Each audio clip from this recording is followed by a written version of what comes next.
2 weeks ago, in a video just like this, I predicted that the Falcons would win the Super Bowl. They would defeat the Patriots. It was their year. The offense was just on fire. The defense was underrated, very fast. And we all saw it. The Falcons won the Super Bowl, but they lost the Super Bowl. The Falcons blew a 25-point lead in a quarter and a half of gameplay. How is that possible? Have you ever seen that in a football game? I've seen a 10-point lead. I've seen a 14-point lead, but a 25-point lead in one quarter and a half? And that's some cheese. Somebody's got to get fired. Falcons fans, somebody has to get fired for the play calling. There's this crazy stat that the Falcons, they only ran the ball 5 times after they went up 28-3. How do you do that? Freeman was beasting and feasting. He was breaking ankles. He had this huge run at the start of the game. He was getting all these yards, and yet you don't want to give him the ball to run out the clock. And the last drive was just absolutely pathetic. They had a 1st and 10 on like the 20-yard line. They're in the red zone, and somehow, some way, the Falcons got out of field goal range in a few plays. Matt Ryan, he made one mistake in the game, and that was taking that sack. It's just so sad because the entire game he was making every throw. He was throwing dots on the run, in the pocket, scrambling out of the pocket a little bit, throwing it on the run. Julio Jones was tippy-toe tap cheesing on each sideline the entire game. All of that goes to waste because Matt Ryan takes a sack. In that situation, you can't do that. You got to be in the huddle. You got to say, look, I want you to run in a straight line on the sideline.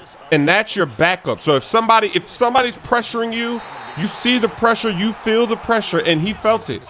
All you got to do is throw it out of bounds on that side of the field, and it's not going to be intentional grounding. But the funny thing is, he takes the sack. What a juke. But then I do fumble. Finally, my first fumble with this 90 carrying rating. So Matt Ryan, he takes the sack. And you would think that the coaching staff would realize, okay, that was a mistake. We should not be throwing the ball in this situation. Let's just run the ball, because they were still in field goal range, even though Matt Ryan took the sack. But yet they call another passing play, and then now they get a penalty. It's a holding. It was a chokehold. He had the guy in a rear naked choke. This ain't the UFC, baby. So they get a penalty. Now they're backed up again. They're out of field goal range. This is impossible. You're at the 20-yard line, 1st and 10.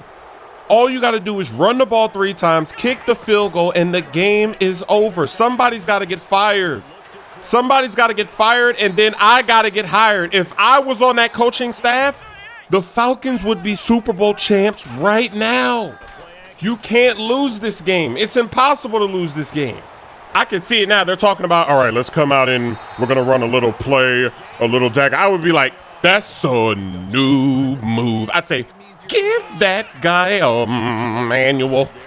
What are you doing? We're going to run the ball straight up the gut. We're going to do a toss cheese. We're going to do anything but throw the ball. We're going to do every run possible. We're going to come out in a wildcat and run the ball. There's no reason to pass. Why do these teams always choke like this against the Patriots? Like when the Seahawks didn't run the ball. You got Marshawn Lynch. This guy fights for every single inch. You're on the 1-yard line and you throw a pick. You throw the ball, a slant. It gets picked off by Malcolm Butler. Why do you do that? Why did the Falcons throw the ball? They didn't need to throw the ball. And now Tom Brady's the GOAT. Because before, at least we had some arguments. We could say, yeah, Tom Brady, he choked against the Giants twice. He had a bad game against the Falcons. He threw a pick 6. He lost in a blowout. He lost. He tried to come back. But now that he did this, we don't even have that argument anymore. He's the GOAT. You can't even argue that he's not the GOAT anymore. And it's all because of the Atlanta Falcons. Tom Brady basically had to do the impossible, and he did it. If you give him an opportunity to do that, he's going to do it.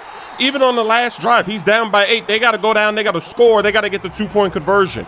They don't have enough time. If they don't get that 2-point conversion, It's just not possible for them to win that game. They had to do everything right. And of course, Tom Brady, the GOAT, is going to do everything right. These Falcons, this is just amazing how they lost that game. I have never seen such choking. This is even worse than the Warriors.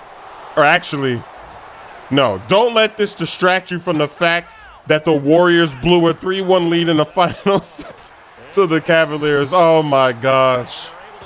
Despite this epic choking, this was probably the best Super Bowl game I've never seen a comeback like that. 25 points down, coming back. The Patriots scored 31 unanswered points. They win in overtime. Edelman has the greatest catch maybe ever in the Super Bowl. How did that happen? That's impossible as well. The ball was there. It was just floating in midair. He readjusted, catches it. This game was incredible. And it's all because of the Falcons just choking like we've never seen anybody choke before. Let me know what you think of the Super Bowl in the comments section. They would be on the 4-yard line if we don't get this. I trust in the defense. I trust in Anderson. Touchdown. Finally, we take the lead. What a drive. That is how you redeem yourself. We wasted all 7 minutes of this quarter